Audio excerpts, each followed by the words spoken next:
শুভ রথ যাত্রা সবাইকে। দেখো আমি রেডি হয়ে গেছি আর এখন যাচ্ছি আমাদের রথের মেলায়। আর আমাদের এখানে রথের মেলা তো জানোই খুব ভালো হয়। তা এখন যাচ্ছি আমরা রথের মেলায়। আর রথের মেলায় যে কি কি করি চলো শেয়ার করি। এই যে আমি পুরো রেডি, এবার বেরিয়ে যাচ্ছি। রথের দিনে বৃষ্টি হবে না সেটা কোনো দিনও হতে পারে না। এই যে দেখো বৃষ্টিতে পুরো ভিজে গেছি, আমি বেরিয়ে গেছি। আমরা দুজন বেরিয়ে গিয়ে আর পুরো ভিজে গেছি। তা মেলায় দেখা হচ্ছে। তা সবাইকে বলি শুভ রথযাত্রা। দিনটা তোমাদের কেমন গেছে সেটা কিন্তু অবশ্যই জানিও। আমাদের দিনটা কিন্তু খুব ভালোই গেছে, কারণ হলো রথের দিনকার আমাদের একটা প্রোগ্রাম ছিল, তারপরে গেছিলাম আমাদের রথের মেলায়। আর আমাদের রথের মেলা দেখতেই পাচ্ছ কতটাই ভিড় হয়েছে। তা কাদের কাদের রথের মেলা বসেছিল সেটা কিন্তু কমেন্ট করে অবশ্যই জানিও। আর কারা কারা রথের মেলা গেছিলে সেটা কিন্তু অবশ্যই জানিও। আমরা তো প্রত্যেক বছরেই যাই, এক বছরও মিস করি না, কারণ আমাদের বাড়ি থেকে রথের মেলাটা 5 মিনিটের দূরে।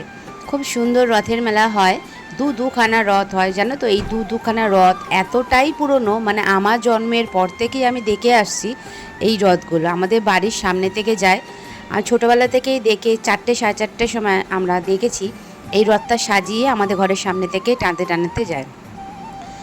আর প্রত্যেকবারেই এই রথ টানা হয়। আর জানো তো একটাই জিনিস খুব ভালো, খুব সুন্দর করে দেখো সাজিয়েছে। আর কি সুন্দর করে দেখো জগন্নাথগুলো বসে আছে, শুধু একবার দেখো।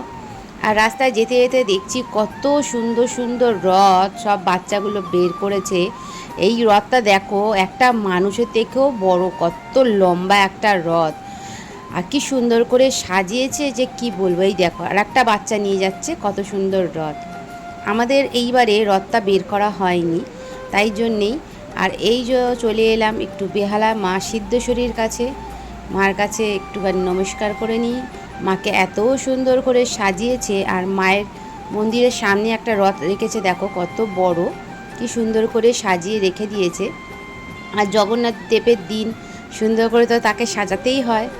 তা যাই হোক, আমাদের মেলাতে এইবারে যাব আমরা। আর দেখতে না দেখতেই আমরা মেলাতেও চলে এসেছি। আর আমাদের মেলাতে দেখেছো কি সুন্দর করে সাজিয়েছে দুখানা রথ, একখানা না দুখানা রথ। এটা হলো ছোট রথ, আর একটা ওই পারে রয়েছে রাস্তার ওপরে, ওইটা বড় রথ। আর আমাদের এই রথের মেলাটা হলো ডিএইচ রোডের উপরেই হয়। দু সাইডে মেলাটা বসে আর মাঝখান থেকে গাড়িটা যায়। এতটাই ভিড় রাস্তায়, দেখতেই পাচ্ছ এখানে গাড়ি চলাচল করতে পারছে না, কারণ হলো মেলা বসেছে তো, সাইডে মেলা বসেছে আর গাড়ি যাওয়ার রাস্তাই নেই। কি করবে মেলা, আমাদের ওখানে তো এখানে মাঠ নেই, ওই মাঠের সাইডে করেনি, ওই জন্য রোডের এখানেই করে প্রত্যেক বছরই। আমাদের ঠাকুরপুকুর বাজারের ওখানে এই মেলাটা হয়। যারা যারা থাকো বা যারা যারা এসছো তারা তো জানেই, বেশ ভালো বড় অনেক মেলা হয়। আর একটা কথা বলি, উল্টোরাতেও কিন্তু এই মেলা বসে বা বসবে। তোমরা যদি কেউ আসতে চাও অবশ্যই এসে ঘুরে যেতে পারো। আর এই মেলাতে কিন্তু 10টার মধ্যে বন্ধ হয়ে যায়। আসার যদি থাকে 10টার আগেই আসো, কারণ হলো 10টা না বাজতে বাজতেই এরা লাইট বন্ধ করে দেয়, পুলিশরা এদেরকে তুলে দেয়। তাই জন্য বলছি তোমরা যদি মেলায় আসো অবশ্যই 10টার মধ্যেই আসবে। আর জানো তো আমাদের তো প্রত্যেকবারেই লেট, সব জায়গায় লেট আমরা, তাই একটু লেট হয়ে গেছিলো।